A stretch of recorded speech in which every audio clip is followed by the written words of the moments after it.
ابو حازم کہتے ہیں میں نے سہل بن سعد سے پوچھا کیا رسول اللہ صلی اللہ علیہ وسلم نے کبھی میدا کھایا تھا؟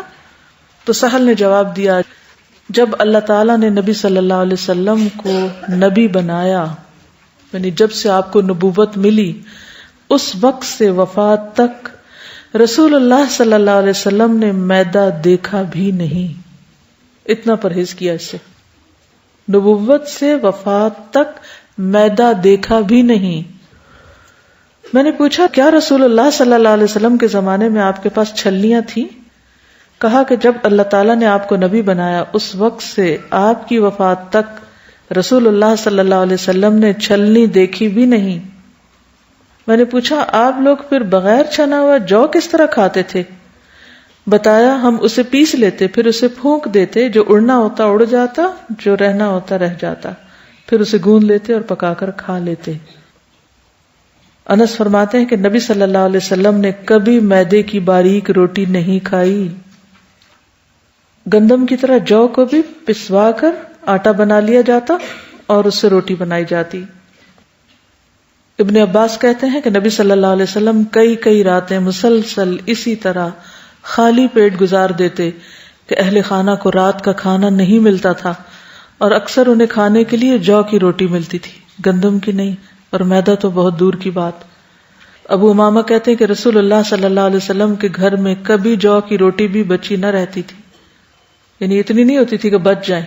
اور ہمارے عام طور پر لوگ کیا کرتے ہیں، کھاتے کم ہیں اور باقی چھان بورا بیچتے رہتے ہیں. تنوری روٹی.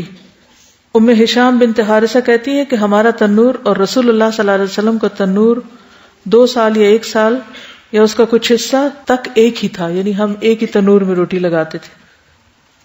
انس بن مالک فرماتے ہیں کہ ام سلیم نے نبی صلی اللہ علیہ وسلم کے لیے روٹی تیار کی اور اس میں کچھ گھی بھی لگایا، پھر کہا نبی صلی اللہ علیہ وسلم کی خدمت میں جاؤ اور انہیں بلا لاؤ. روز گھی لگی روٹی کھانا آپ کا معمول نہیں تھا. اب ہماری غذائی عادات اور نبی صلی اللہ علیہ وسلم کی غذائی عادات میں کتنا فرق ہے. طاقتور کون زیادہ ہے، صحت مند کون ہے؟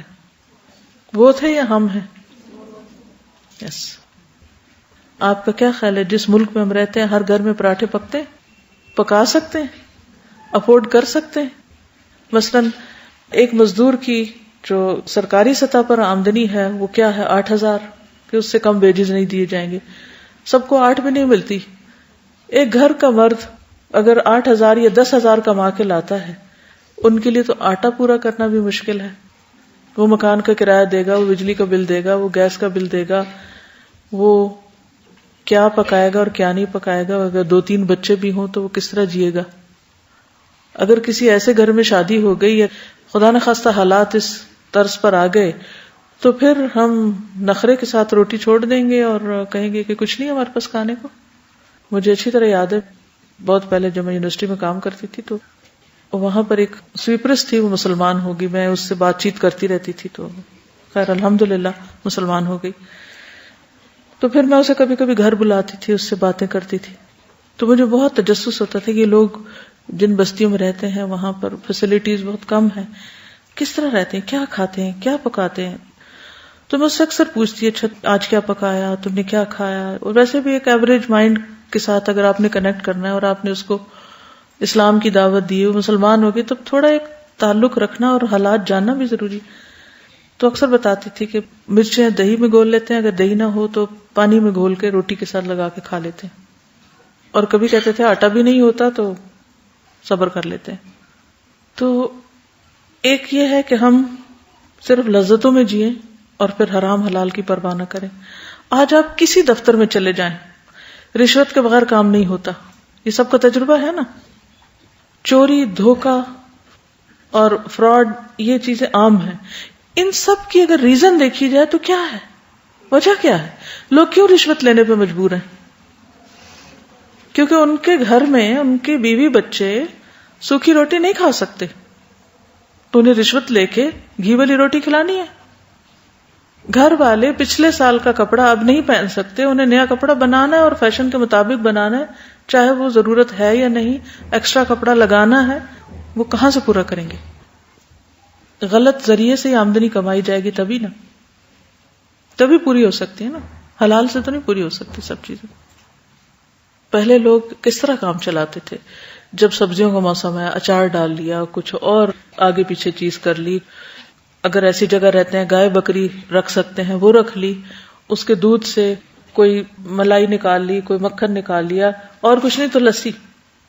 میرا بچپن گاؤں میں گزرا ہے کچھ عرصہ، تو میں دیکھتی تھی کہ وہاں صرف ایک دفعہ دن میں سالن پکتا تھا اور کئی دن کے بعد گوشت والا آتا تھا اور اس سے لوگ گوشت لیتے تھے، اور کوئی ہر روز نہ گوشت ہوتا تھا اور نہ ہر روز سبزیاں اتنی ہوتی تھی.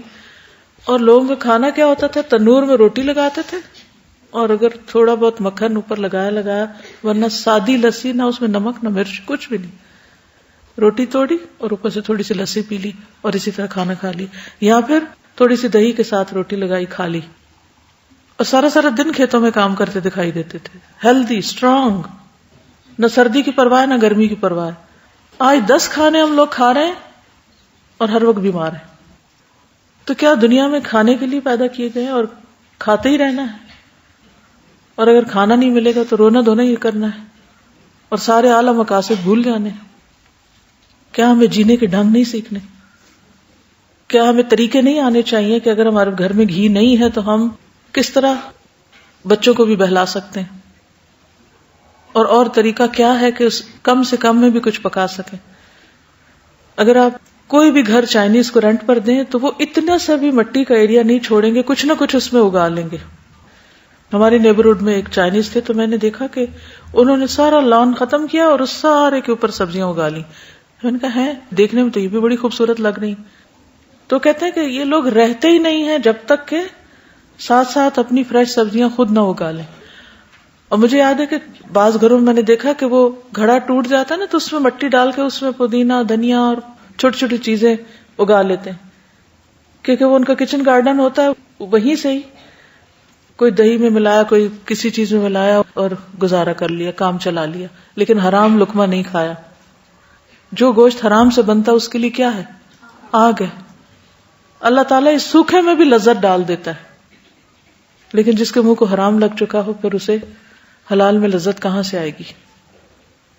اگر ہم واقعی چاہتے ہیں ہماری نمازیں قبول ہوں، ہماری دعائیں قبول ہوں، ہماری عبادتیں قبول ہوں، آخرت میں جنت ملے، تو پھر ہمیں صرف ظاہری سنتوں پر عمل نہیں کرنا، اس کے آگے جا کر بھی دیکھنا ہے کہ ہمارا لقمہ جو ہے وہ حلال کا ہے یا نہیں.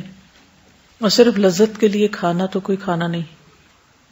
تو ایسے مختلف طریقے سوچئے کہ اگر آپ کے پاس زیادہ آمدنی نہیں ہے تو کن طریقوں سے آپ اپنا پیٹ بھر سکتے ہیں.